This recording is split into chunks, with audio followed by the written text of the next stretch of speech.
It was December 17th, 2023, a cold Saturday night, the kind that felt like it could bite right through your bones. Even with my thick wool coat, the chill clung to me as I walked along the cobbled streets of Brooklyn. The city felt alive with a feverish energy, a mix of holiday cheer and the hushed anticipation of a looming snowfall. I was on my way to a dimly lit bar called The Raven, a place I'd heard whispers about, a haven for artists and dreamers, but also for those who sought a hushed corner to bury their secrets. The bar was almost impossibly cozy, its walls lined with faded portraits and old-world charm. The air was thick with the smell of aged wood and pipe tobacco, and the low hum of conversation was punctuated by the clinking of glasses. I took a seat at the bar, the worn leather cool beneath my fingers. The bartender, a burly man with a handlebar mustache and weary eyes, slid a menu across the bar, his gaze lingering on me for a moment too long. I ordered a bourbon neat. As I sipped the amber liquid, warming my hands around the glass, I couldn't shake off the feeling that I was being watched. My eyes scanned the room, pausing on a figure seated at a table in the corner, shrouded in shadow. He was alone, a single-shot glass of whiskey resting near his outstretched hand. He had his back towards me, but his silhouette was unmistakable: broad shoulders, a thick leather jacket, and a pair of rugged jeans.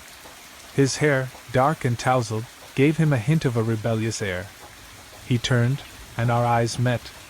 The effect was instantaneous. A jolt of electricity shot through me, a strange mix of fear and fascination. He was mid-30s, with sharp, intelligent eyes that seemed to hold a world of stories. His smile was crooked, hinting at a past that was both alluring and unsettling. I couldn't tear my gaze away. Something about him, a flicker of intensity, a whisper of danger in his gaze, drew me in like a moth to a flame. He was like a character stepped out of a noir novel, a man who lived on the edges, his life a blurry tapestry of shadows and secrets. He rose from his seat and approached me. His presence was bold, commanding, yet somehow strangely comforting. "Mind if I join you?" he asked, his voice a rich baritone, smooth as velvet. I couldn't find the words to refuse. "Sure," I managed, clearing my throat. He introduced himself as Daniel, his hand calloused and firm in mine. "Daniel," he said, his smile widening, "what's a beautiful woman like you doing in a place like this?" I laughed, a little breathlessly. "I'm here for the same thing everyone else is," I said, waving my hand at the crowded bar. "To escape the cold, to unwind, to forget about the world for a little while." He chuckled, a low, rumbling sound like distant thunder. "Well, I'm glad you chose this place. It has a certain charm to it, wouldn't you say?" He pulled up a stool beside me, his presence filling the space between us with a charged energy. We talked for hours, exchanging stories, sharing laughter. He spoke with a quick wit, a sharp intelligence that was both refreshing and unsettling. He had a way of making me feel seen, understood. He was a skilled storyteller, his words painting vivid pictures of his life, a life lived with a reckless abandon that both terrified and intrigued me. I learned that he was an architect, newly arrived in New York from Chicago. He spoke of the city with a passionate intensity, his knowledge of its nooks and crannies, its history and its secrets, astoundingly deep. He knew the dates of famous fires, the locations of mob hits, the hidden stories behind landmarks and forgotten alleyways. He spoke of the city like he'd lived it, breathed it, tasted it. But there were gaps, inconsistencies. He evaded simple questions, his favorite local spots, his workplace. When I asked about his family, he changed the subject, his tone shifting, his eyes flinty. This man, this Daniel, was a puzzle, a mystery wrapped in an enigma. And I, for reasons I couldn't quite grasp, felt an irresistible pull towards him. He was a whirlwind, a tempestuous storm of charisma and danger, and I was caught in its eye, my senses swirling, my logic suspended. He ordered another round of drinks, his phone buzzing insistently in his pocket. He ignored it, his phone a silent, insistent echo of the tension that was building within me. My gut, that primal instinct that had always served me well, was screaming at me to run, to leave this man, this city, behind.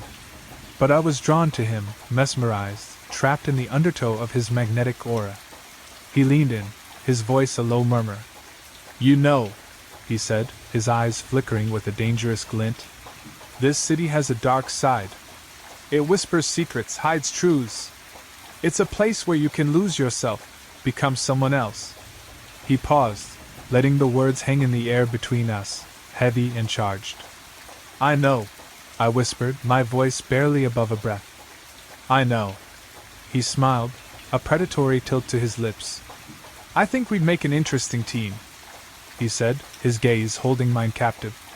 "Two souls lost in the city, searching for something, anything, to break the monotony. Maybe we could find it together." I felt a shiver run down my spine.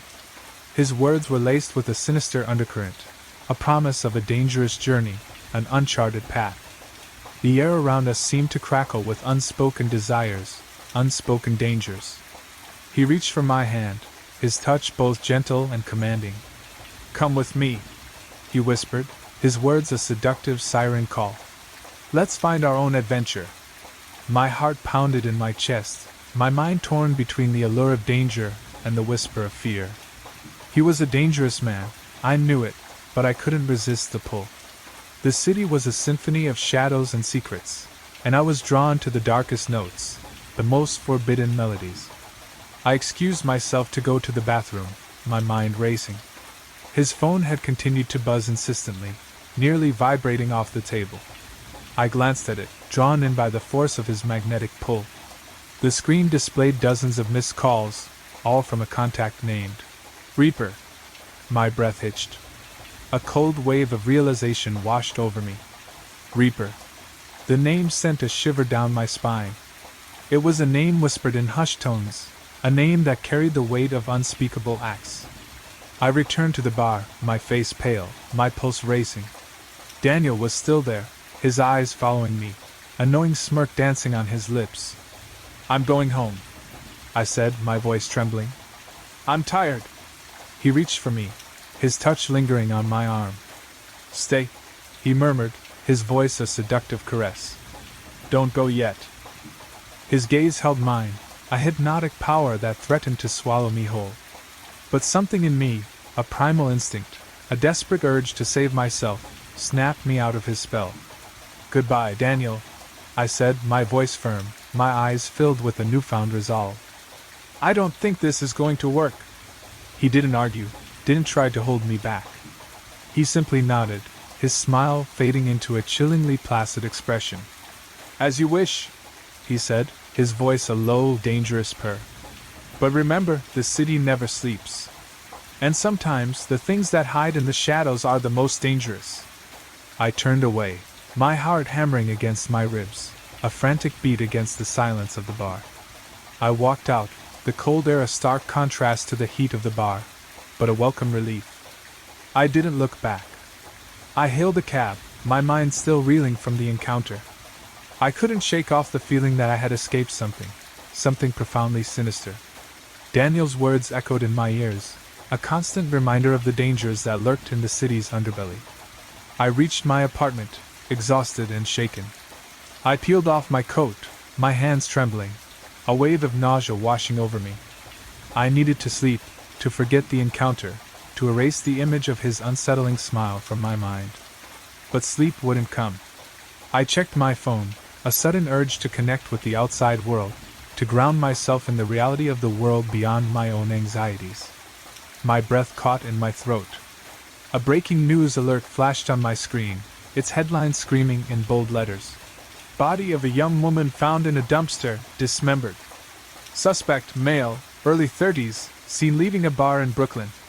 My blood ran cold. I scrolled down, my eyes glued to the screen. A police sketch adorned the article, the face of the suspect staring back at me. It was him. Daniel. My legs buckled, and I stumbled back, crashing against the wall. The chilling realization hit me with the force of a tidal wave. If I hadn't trusted my gut, if I hadn't walked away from the bar, I could have been that woman, another body hacked to pieces and discarded like trash in the city that never sleeps. I pressed my hand to my mouth, trying to stifle the scream that was rising in my throat. The world around me seemed to tilt, the familiar walls of my apartment blurring into a nightmarish landscape. He was a monster, a predator, a shadow who lurked in the darkness, preying on unsuspecting souls. I had seen the darkness in his eyes, felt it in his touch, heard it in his voice. And I had escaped. I sat there, staring at the phone in my trembling hand, the image of Daniel's face imprinted on my mind, a chilling reminder of the city's dark secrets, the dangers that lurked just beneath the surface, waiting to claim their victims. The city that never sleeps. The city of dreams and nightmares. I was a survivor, a witness to its grim reality. I had faced the darkness, and I had lived to tell the tale. But the city, its secrets, its shadows still haunted me, their grip on my soul as tight as ever. And I knew, deep within my heart, that the city would never let me go. It would always be a part of me, a reminder of the night I escaped from the clutches of a nightmare, the night I realized that even in the heart of a vibrant city, the darkness could always find you. The city that never sleeps. The city that never forgets. And I would never forget.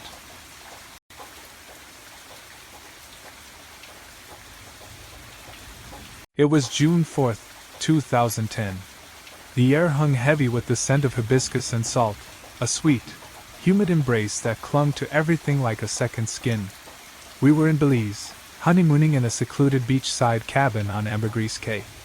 The island, a sliver of white sand nestled between the turquoise Caribbean and the emerald green jungle, felt like a world away from the bustling city we'd left behind. Amanda, my wife, was a vision in a sundress, her auburn hair catching the sunlight like a halo. Her laughter, a melody that echoed through the palm trees, filled the days with sunshine.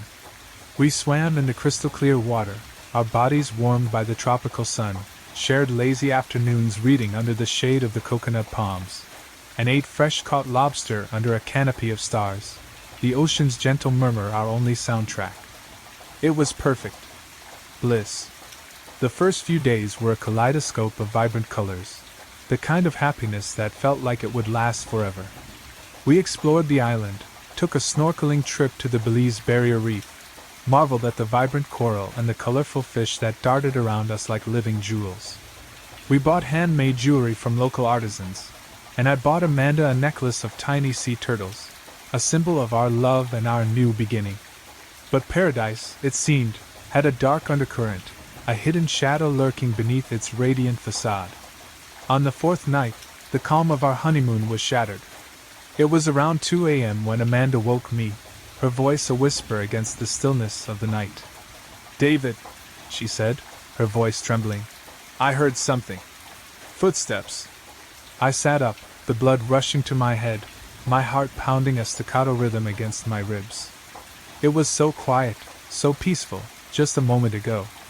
The only sounds were the soft lapping of the waves against the shore and the rustling of leaves in the night breeze.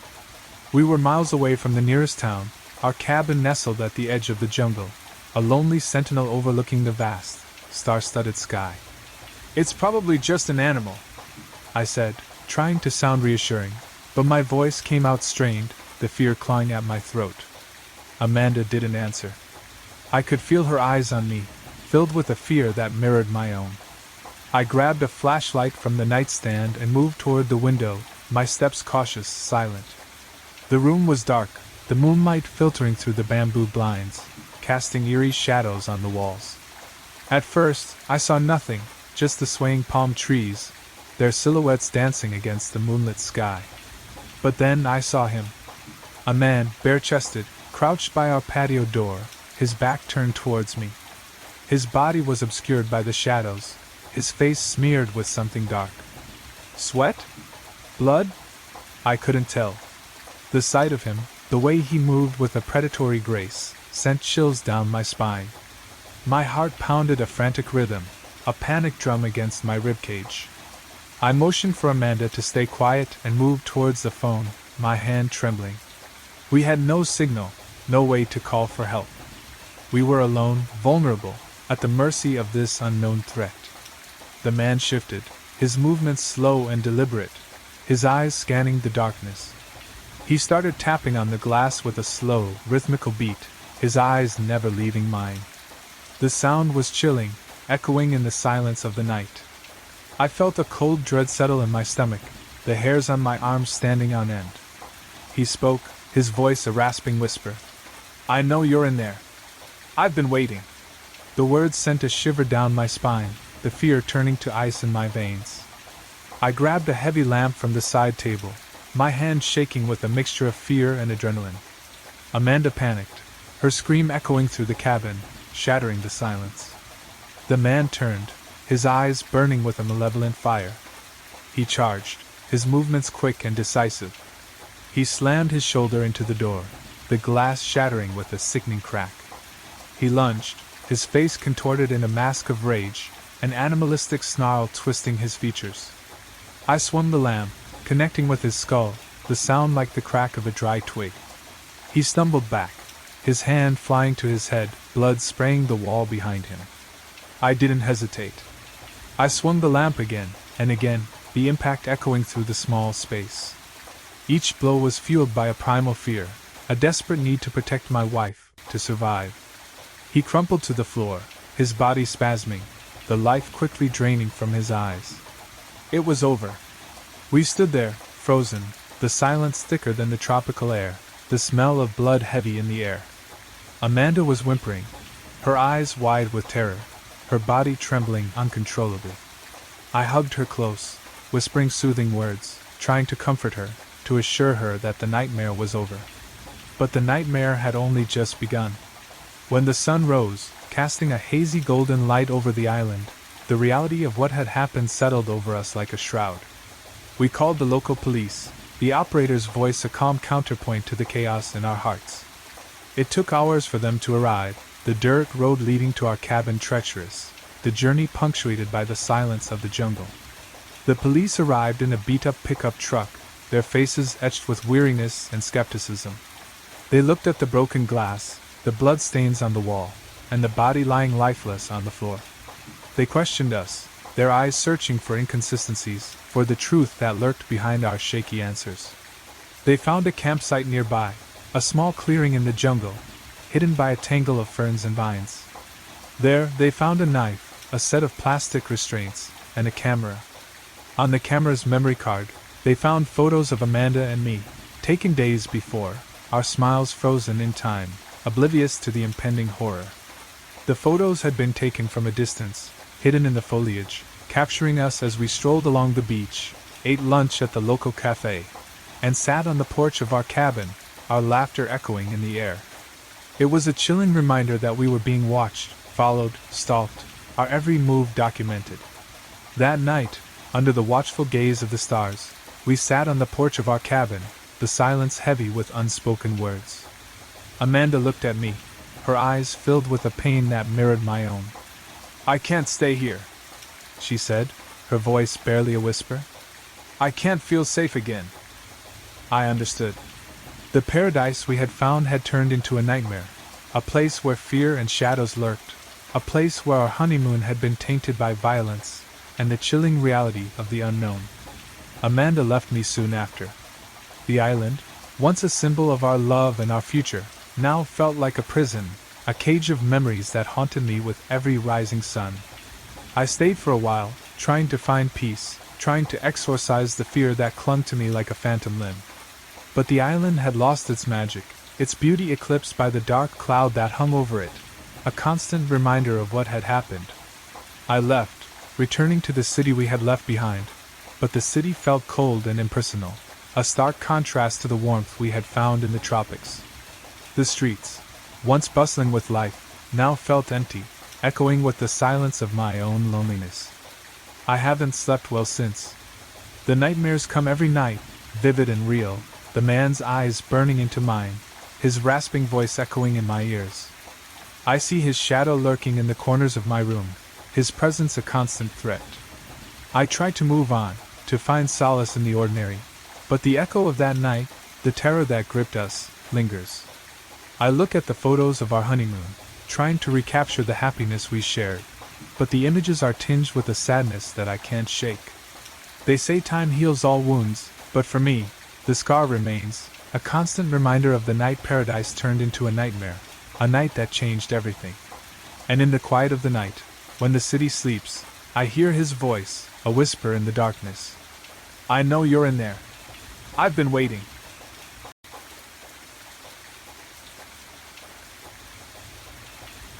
I was 22 and home from college for the summer, the world a hazy blur of sun-drenched days and the comforting routine of childhood. My parents, Joe and Carol, were the picture of suburban bliss, successful, civic-minded, and seemingly deeply in love. The kind of couple who would be featured in a local newspaper article about community involvement, their beaming smiles a testament to a life well lived. But beneath the pristine facade, a creeping unease had begun to gnaw at me, a feeling that the idyllic veneer was masking something darker. It started with the small inconsistencies, the disjointed stories that didn't quite add up. One day, my dad would be boasting about the success of his latest business venture, a real estate development company called Stonebridge Properties. The next, he'd be lamenting the lack of clients and the struggle to make ends meet. My mother, the social butterfly of the community, would regale us with stories of her charity work, organizing bake sales, participating in fundraisers, volunteering at the local hospital. Yet, whenever I'd ask her about the specifics of these events, her answers were vague, her eyes darting away. Then there was the basement. A heavy metal door, locked tighter than Fort Knox, separated the rest of our house from this forbidden space. The only time I ever saw the door ajar was when my father was alone, his expression grim, his movements hurried. I'd hear the muffled sounds of furniture being shuffled, the clatter of tools, and the hiss of a vacuum cleaner. His activities were shrouded in secrecy, fueling my growing suspicion that something sinister lurked within those locked walls. My curiosity grew into a burning obsession. The stories, the basement, the furtive glances, the hurried whispers, they all pointed towards a truth that my parents desperately tried to hide. I started noticing a pattern, their overzealous attempts to hide old photographs and documents, the hasty way they'd shove them into drawers, the nervousness that settled over them whenever an album was pulled out. I couldn't shake the feeling that these hidden objects held the key to their secrets. It was July 14th, 2015, the hottest day of the year, the kind of heat that made the air shimmer and the asphalt buckle. I was sprawled on the living room couch, a half-finished glass of lemonade sweating on the coffee table. A wave of restlessness hit me, an urge to break free from the suffocating monotony of my summer break, an itch for something more than the endless cycle of reruns and aimless afternoons. My gaze drifted towards the basement door, its heavy metal surface shimmering in the afternoon sun like a dark, unfathomable abyss. It was a visceral, primal pull, a silent invitation to step into the unknown. I couldn't resist. Today, I was going to find out what my parents were hiding. My parents had gone out, a volunteer event for a local animal shelter, their usual excuse for leaving me alone.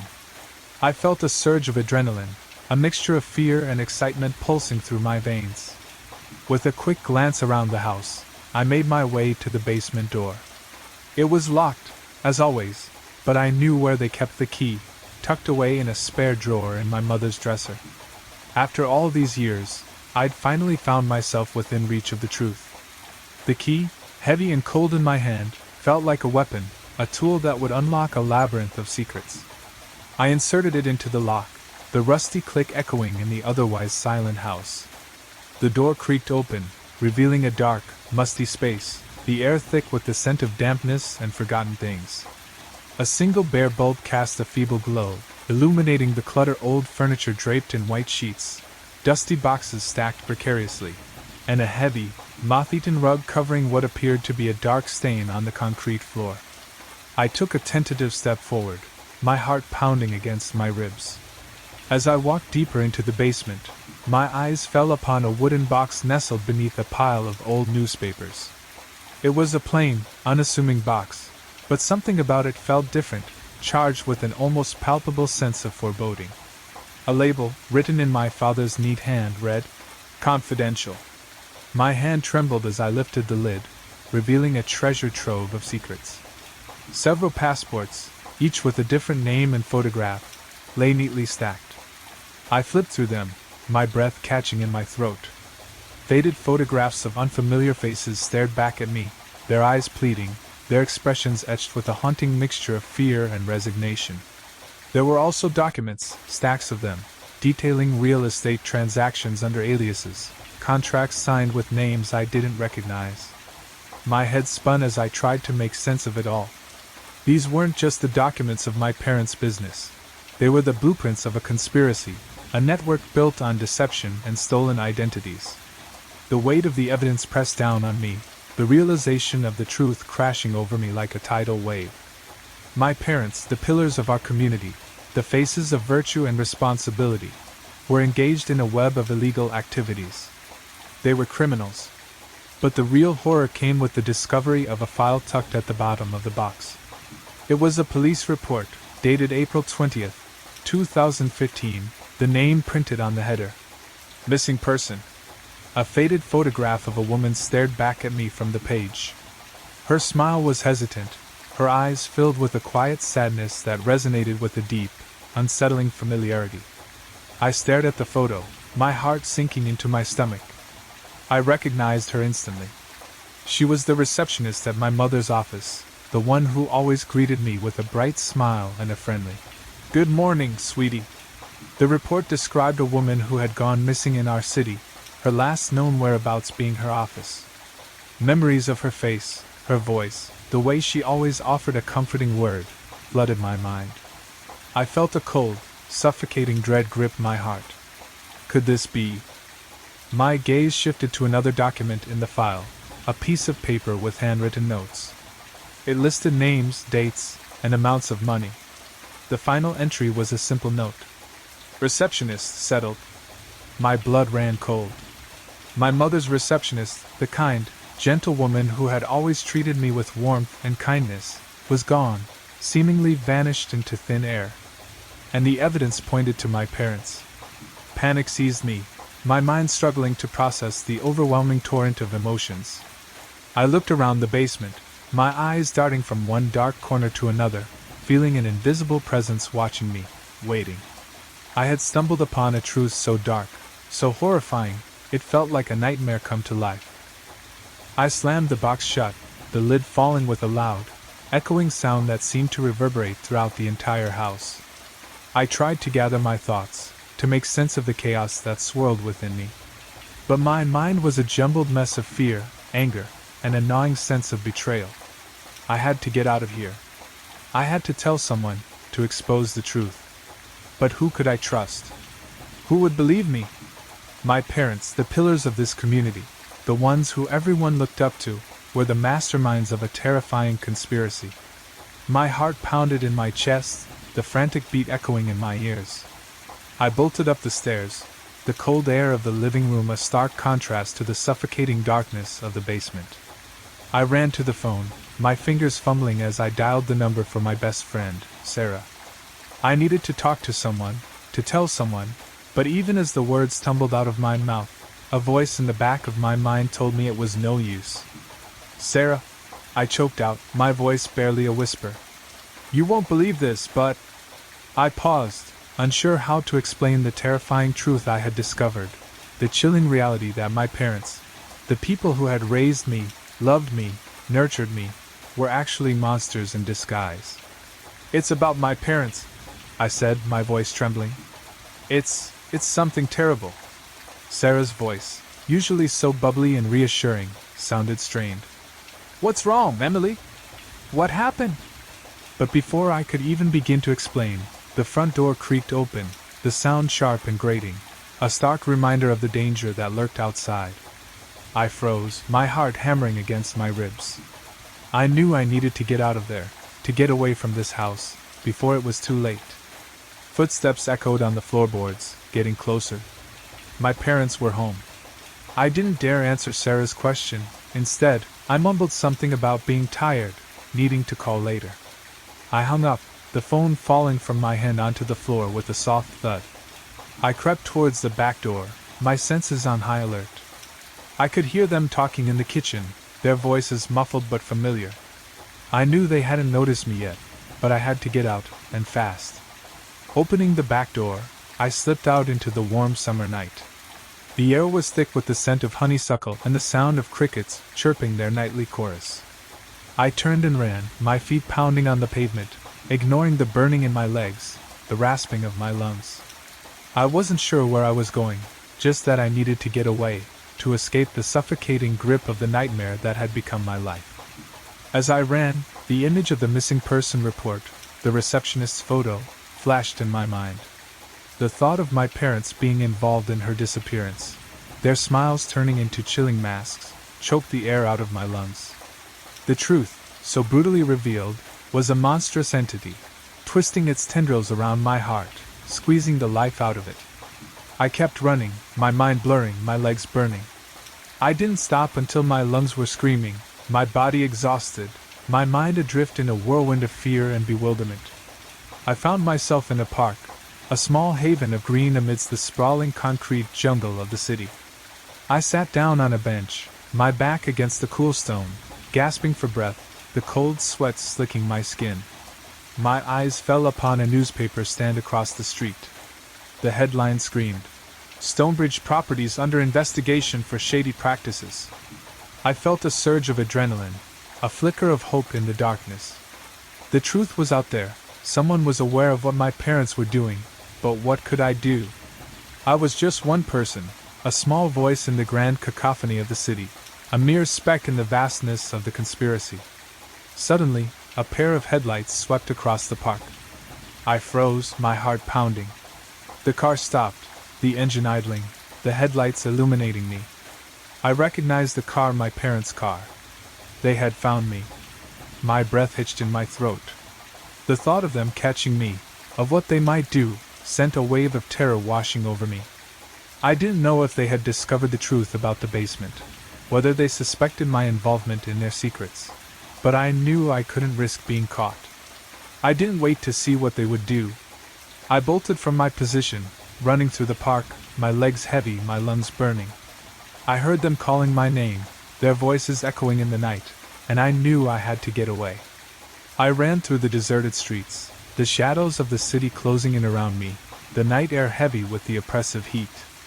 They were gaining on me, their cars' headlights carving paths through the darkness, their shouts a relentless echo in the night. I ducked down an alleyway, the smell of garbage and decay assaulting my senses. It was a dead end, but I wasn't thinking straight. I didn't know where else to go. I heard the car turning the corner, the tires screeching, the sound of their approach a symphony of terror. I pressed myself against the cold brick wall, my heart pounding in my ears, my breath coming in ragged gasps. I could hear the car coming to a stop just a few feet away. I felt their presence, a looming shadow of fear, their footsteps echoing on the concrete, getting closer. I was trapped. I closed my eyes, bracing for the inevitable, my mind a kaleidoscope of fear, betrayal, and the agonizing realization of the truth I had unearthed. I had to protect myself, I had to get away. But how? Suddenly, a figure emerged from the darkness, a hulking man with a menacing grin. He slammed into me, knocking me to the ground, the impact sending a wave of pain through my body. I struggled to get back to my feet, my eyes blurry, my vision fading. The man's voice boomed in my ears, his words slurred, his breath reeking of alcohol. "What do we have here? Lost little girl? Need help getting home?" As he reached for me, his hand grabbing my arm, I knew I had no chance. My last thought, a fleeting one, was of the missing person report, the receptionist's photo, and the horrifying realization that I had stumbled into a world darker, more sinister than I could have ever imagined. And I was now trapped in its brutal embrace.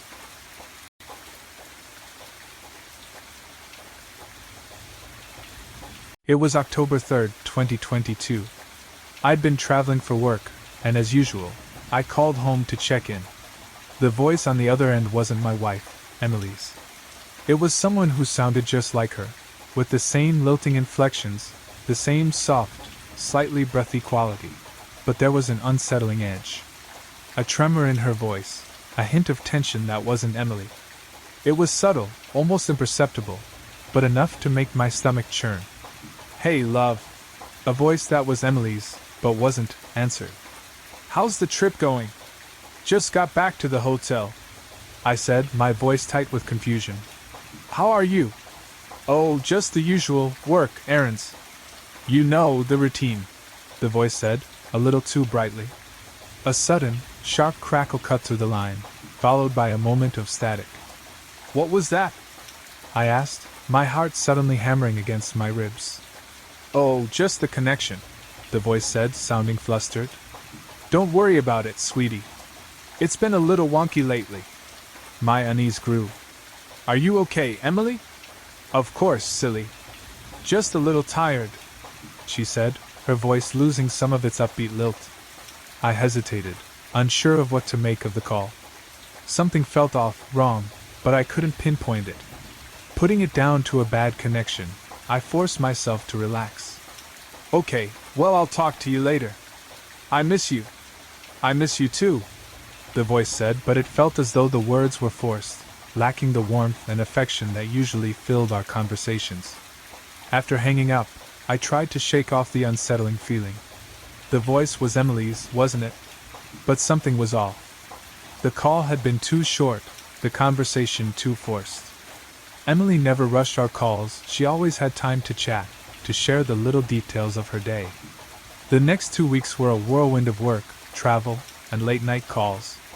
Each time I called, the same feeling of unease settled over me, the voice, so familiar, yet tinged with something alien, something chilling.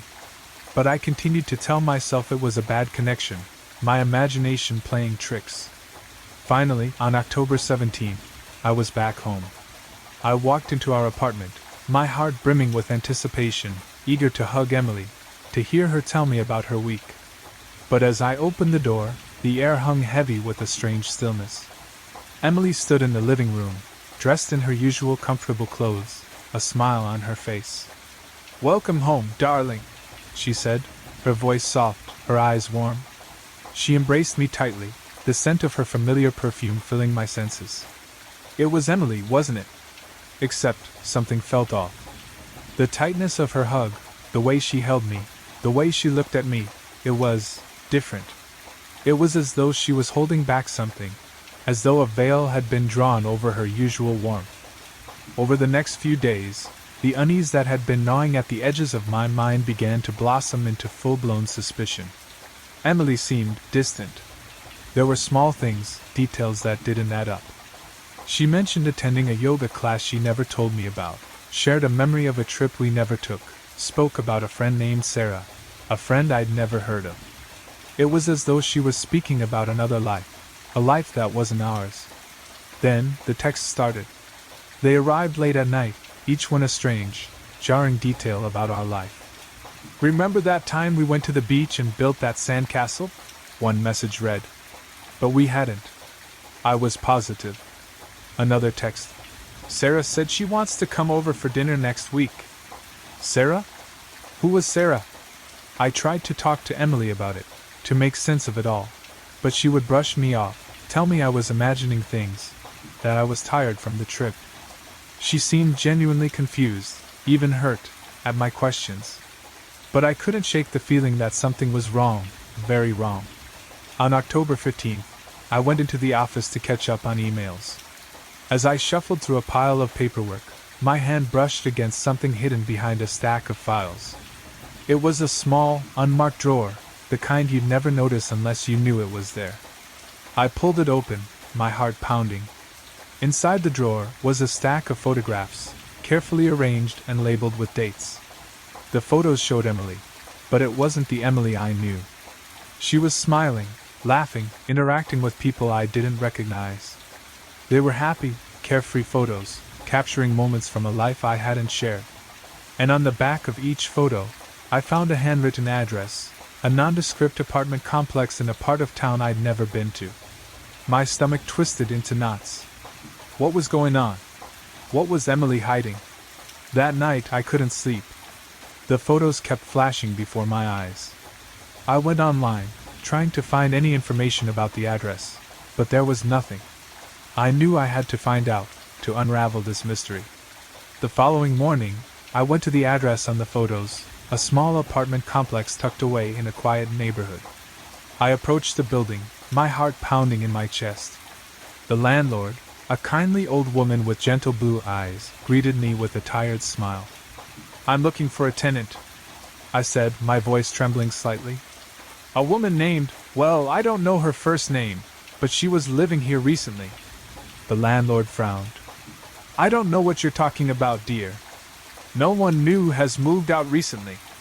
I pressed the issue, showing her a few of the photos. It's my wife, I explained. She was living here, but I don't know why. The landlord's eyes widened. I'm sorry, dear, she said, her voice shaking. I don't recognize her. I haven't seen anyone move out. I was about to leave, defeated, when the landlord suddenly looked at me, her expression filled with a strange mixture of fear and pity. Wait, she said. There was a woman, she was here, but she left a few months ago. She told me she was having some trouble with her husband. I stared at her, my mind reeling. Why didn't you tell me that before? She was scared, the landlord said, her voice barely a whisper. She said he was dangerous. She asked me not to tell anyone. This wasn't Emily. This was someone else, someone who had been living as my wife, someone who had been hiding in plain sight. My head spun with the implications. Had Emily been kidnapped? Was she being held against her will? I left the apartment complex, my mind racing, my body shaking with anger and fear. I needed to find Emily. I needed to find out the truth. I returned home, my heart pounding. I had to confront Emily. I had to get to the bottom of this. I found her in the kitchen making dinner. She turned around, her smile instantly fading as she saw the grim expression on my face. What is it, darling? She said, her voice pitched just slightly higher than usual, a hint of anxiety creeping into her tone. I held up the photographs, my voice shaking with suppressed rage. Explain this, I demanded. She looked at the pictures, her expression unchanging, her face a mask of emotionless indifference. I told you, a project, she said, her voice flat, without inflection. It's an art project. An art project? I scoffed. You're telling me this is an art project? These are photos of you with other people, in a place you never told me about. And the address? You rented an apartment under a fake name. It's just a project, she repeated, her voice calm, almost robotic. It's not important. Don't worry about it. Her response only fueled my anger. Don't worry about it. This is about my why about you. Who is this woman in these photos? Where is Emily? Emily is here, she said, her voice icy. And you need to stop acting crazy. I took a deep breath, trying to control my anger. You're not Emily. I know it. You've been pretending to be her for weeks. Who are you? What have you done with my wife? Her eyes narrowed. I'm not going to play this game, darling. Her cold demeanor, her carefully practiced words, the way she looked at me, it was chilling. This wasn't my Emily. This was something else, something dangerous. I needed to know the truth, even if it meant risking my own safety. I had to find Emily.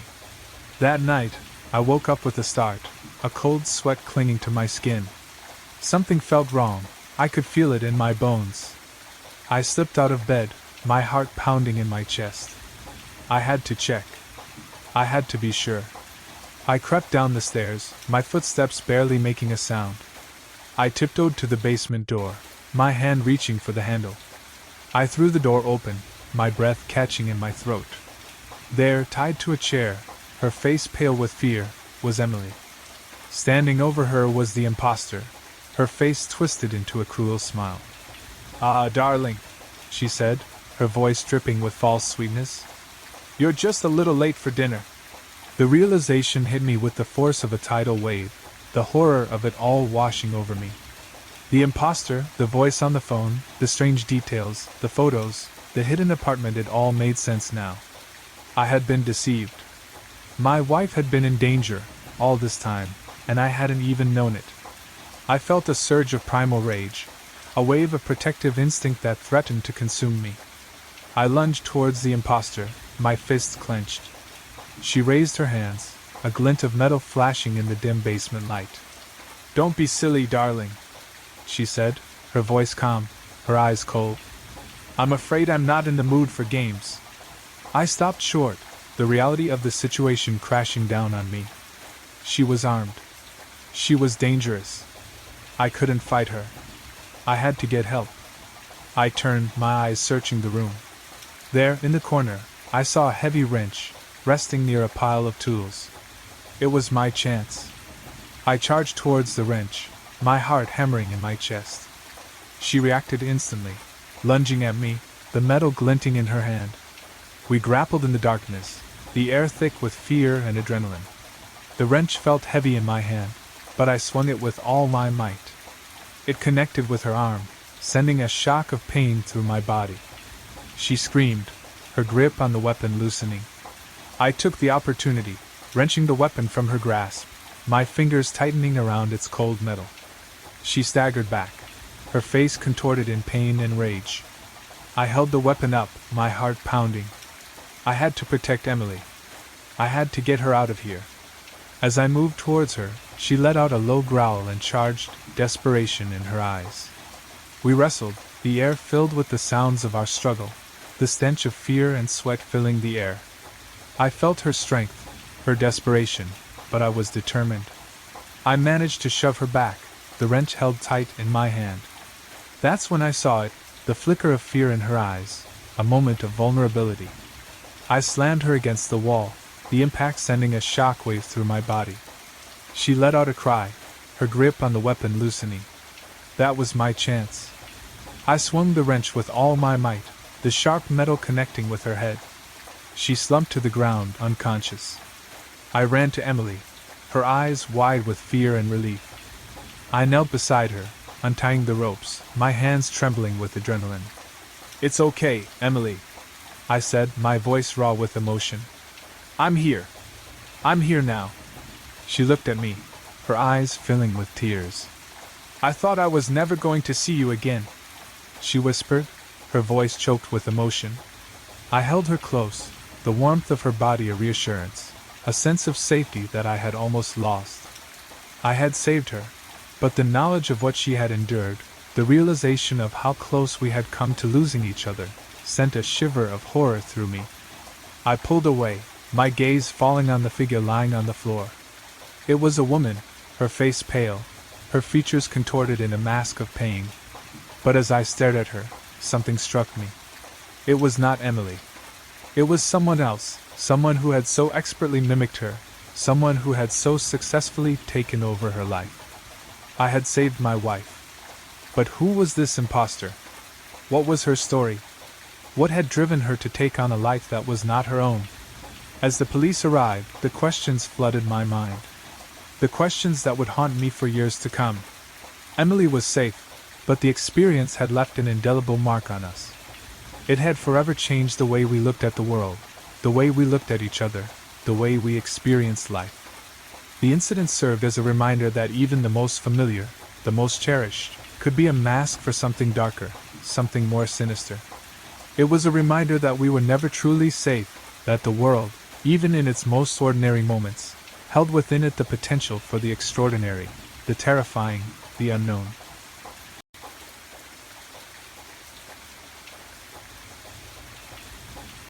I was 10 years old when the relentless whispers began. The world was a symphony of chirping crickets and the rustling of leaves outside my bedroom window, but beneath this natural orchestra, a discordant hum began to creep into my ears. At first, it was a soft, barely audible murmur, a phantom wind whispering through the old farmhouse that felt more like a creak than a voice. But it grew, gaining intensity over each passing night. The house, built in the 1920s, was a relic of a different time, a time before modern medicine embraced empathy and ethical treatment. It had been a mental asylum, a place of confinement and despair, before being shut down in the 1950s after numerous reports of patient abuse and inhumane practices. We had bought it for a steal, a bargain basement deal that seemed too good to be true. My parents, oblivious to the darkness that clung to the walls, saw only its potential, a quiet, affordable haven in the idyllic hills of West Virginia. The whispers started subtly, a barely audible hum against the backdrop of a whirring fan. We had just moved in, the boxes still half-packed, the sense of paint and new carpet struggling to overpower the lingering mustiness that clung to the air. They were always there, these whispers, a constant hum at the edge of my awareness. At first, I dismissed them as the sounds of an old house settling, the creaking of the floorboards, the sighing of the wind through the cracks in the windows. My parents, too, brushed it off as the sound of an overactive imagination, a child's way of coping with the daunting shift from bustling city life to the isolation of rural living. But the whispers grew louder. They morphed from a faint hum to distinct murmurs, a tapestry of voices weaving through my dreams and waking hours. The murmur turned into whispers, the whispers into pronouncements, and the pronouncements into screams. They were filled with despair, with a raw, unfiltered agony that pierced my soul. I would wake in the middle of the night, my heart pounding, the room shrouded in a dark, oppressive silence that amplified the echoes of these haunting whispers. My parents, though concerned, were at their wits' end. They tried everything to quell my fears: night lights, soothing bedtime stories, even a stuffed teddy bear named Mr. Snuggles that my dad insisted would protect me from the monsters in the closet. But the whispers continued, growing bolder, echoing throughout the house, seeping into every corner of my world. They were the soundtrack to my days, a constant, inescapable background hum that gnawed at my sanity. On September 3rd, a day etched in the memory of my childhood, the whispers took a sinister turn. It began with an unsettling stillness, the usual symphony of the house silenced, leaving an eerie, unsettling quiet in its wake. I was playing hide-and-seek in the attic, a dusty, forgotten room at the very top of the house that my parents had told me to avoid. There were boxes filled with old clothes, forgotten toys, and books with yellowed pages, their stories whispered from the past. In the far corner, I found a small, wooden door hidden behind a pile of blankets. Curiosity gnawed at me, a forbidden fruit begging to be tasted. I pushed open the door, my heart hammering against my ribs. The attic room was small, barely big enough to hold a single bed and a rickety desk. The air was thick with dust, and the faint scent of decay hung heavy in the air. But what truly shocked me were the contents of the room: old medical records, handwritten on yellowed parchment, shock therapy equipment, rusty and covered in dust, and a collection of photographs, each depicting a face frozen in an expression of abject terror. The records detailed the cruel treatments and experiments that had been conducted on the patients of this mental institution. I read about lobotomies performed without anesthesia, electroshock therapy used as a form of punishment, and cruel, inhumane experiments that were conducted in the name of treatment. I saw photographs of men and women, their eyes filled with a mixture of fear and despair, their bodies bearing the scars of their suffering. As I looked at those faces, the whispers in my head grew louder, coalescing into a cacophony of screams, pleas for help, and haunting memories of torment. The voices in my head seemed to match the descriptions of these patients, their cries echoing the horrors they had endured, their memories clinging to the very fabric of the house. Fear, cold and sharp, clawed its way into my gut. This wasn't a childish fantasy. This was the chilling reality of the house's past, a past that was seeping into my present, haunting me with the ghosts of its victims. I ran to my parents, my heart pounding, the images of tortured faces seared into my memory. I told them about the attic room, about the records and the photographs, about the horrifying truth of the house's history. But my parents, their faces pale with fear, dismissed my findings as a figment of my imagination, a child's morbid fascination with the macabre. They told me to forget about the attic, to focus on the present, not the past. But the whispers continued, louder than ever, their intensity amplified by the knowledge of the house's dark secret. I tried to ignore them, to drown them out with music, with books, with the laughter and chatter of friends. But the whispers persisted, a relentless presence in my life, a constant reminder of the horrors that had been committed within these walls. They crept into my dreams, transforming the faces of my friends and family into the tormented faces I had seen in the attic room. They followed me everywhere, a chilling whisper in the back of my mind, a haunting reminder of the suffering I had uncovered. Years passed, and the whispers remained. I grew older, the house becoming a prison for my tormented mind. The innocent child who had once found solace in the whispers of the wind was gone, replaced by a young adult haunted by a history he could not escape. The voices became more than just whispers. They were full-blown hallucinations, the faces of the tortured patients appearing before my eyes, their cries echoing in my ears. I tried to seek help, to find solace in therapy and medication. But the whispers, now a part of my very being, were too deeply embedded in my mind, too intricately woven into the fabric of my identity. Doctors and therapists, baffled by the intensity of my hallucinations, dismissed them as a manifestation of my childhood trauma, a way of coping with the fear and isolation that had pervaded my early years. But they were wrong. They missed the connection, the undeniable link between the whispers and the history of the house, the horrifying truth that lay hidden within its walls. It wasn't until 2005, when I was 25, that I stumbled upon a local historian who had researched the history of the asylum. He had spent years collecting stories, piecing together the fragments of a dark past, and revealing the horrors that had been hidden for so long. He listened intently as I shared my experiences, the whispers, the hallucinations, the overwhelming sense of dread that had clung to me since childhood. His eyes, wise and knowing, widened with understanding. He confirmed my suspicions, revealing the truth about the asylum's history, the suffering of its inmates, and the psychological scars that had lingered in the house, a ghostly echo of the tormented souls who had once been confined within its walls. It was a revelation that both terrified and liberated me. The whispers, the hallucinations, the fear that had consumed my life for so long, they were not a manifestation of my own troubled mind, but the echoes of the anguish of those who had been forgotten, their pain resonating through the walls of the house, seeking to be heard, to be acknowledged. From that moment on, I finally understood. The whispers, the voices, the haunting faces, they were not just ghosts, but the remnants of a traumatic past, seeking to break free from their silent confinement. I realized that those who had been mistreated in that asylum, their voices silenced, were now reaching out through me, their desperation echoing through the walls of the house that had once been their prison. My parents, though still grappling with the truth, finally understood the source of my suffering. They, too, felt the weight of the past, the guilt of having unwittingly purchased a house steeped in darkness, a house that had served as a cage for tortured souls. We made the difficult decision to sell the house, to leave behind the whispers and the haunting memories, to seek a new life, a fresh start, in a place untouched by the darkness that had consumed us. The move was bittersweet, a necessary step towards healing and a painful reminder of the past that would forever haunt me. As we packed our belongings, the whispers seemed to fade, their intensity diminishing with each box we loaded into the moving van. But they never fully disappeared. They still linger within my mind, a faint echo of the suffering I witnessed, a reminder of the human cost of cruelty and neglect. The psychological scars of my childhood years never fully healed, but the understanding of the source of my torment brought a sense of peace, a sense of closure.